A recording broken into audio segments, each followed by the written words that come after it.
Hello students, today we're going to learn about how to properly set up a bibliography page for your Turabian citations, whether it be for a project or a paper that you're writing in any of our history classes here at MHS.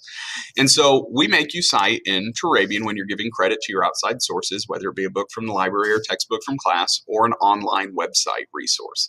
And so in doing that, you're in a sense giving credit to the individual who you're borrowing information from because it's not your own. And in doing that, you need to create a proper bibliography page.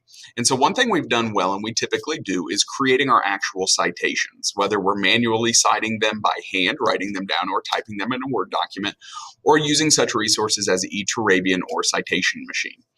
But when doing that, we then have to properly bring those citations into the bibliography page. And so whether you've written a 2-page paper, a 12-page paper, a 6-page paper, your bibliography page always goes on the next blank page. So for example, if you had written 5.5 pages, you will then space down to the top line of your 6th page, which is where you would start your bibliography page. So it'll look like a blank page right like this. To first start a bibliography page then in Turabian, you will start by typing out bibliography. Oop, and excuse me, looks like my typing's a little off today. And once you've then typed bibliography, it then distinguishes that these are going to be your sources. This is what I'm going and who I'm going to give credit to for the research that I've done. And that will always be center justified. Now, I recommend from the beginning, highlight all lines possible that are available on the paper. So you basically take bibliography and pull down until there is no more to be highlighted. Make sure that you are always single spaced. And then I always like to make sure that there is no extra space before or after the paragraph. So it says remove space or remove here. I would go ahead and click on those to remove that extra space. I think it's just easier formatting later. And so once you've done that, you'll click enter on bibliography and go back to left justified, in which you'll want one more space between bibliography and your first citation. Now I've went ahead and created a couple citations for us. And so I'm just going to paste these in here. And so I've created 3 different citations, one over our American history book, The American Vision, another one over an archivist article at the National Archives on FDR, and then a History Channel article that came from history.com over FDR.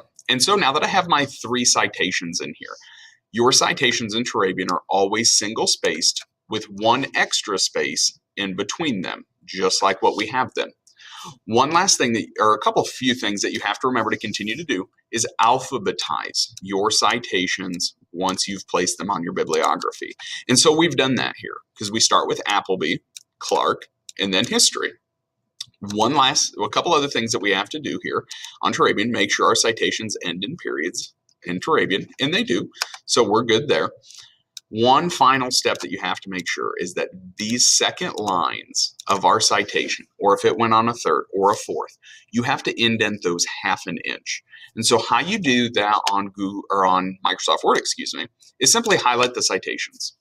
From there, you will drag this bottom caret where it says hanging indent, and you will move it to the 1/2 inch mark. And it will automatically move all of your citations 1/2 inch so that it is properly formatted. Now, if you're using Google Docs, it can be a little bit more challenging because if you drag this hanging indent, this bottom caret here on the ruler, it will move the entire citation 1/2 inch, even the top line where it says apple with the letter B right here. So how you'd move that in Google Docs is to do the exact same thing by move your caret or your hanging indent 1/2 inch, but this top line is going to move. And so then, with them still highlighted, this top first line indent right here would be right here in Google Docs. You simply grab that and drag it back to the 0 mark of your ruler, which would then move all of your first lines back over. And so that's how to properly then format a bibliography page for Turabian. Thanks for watching.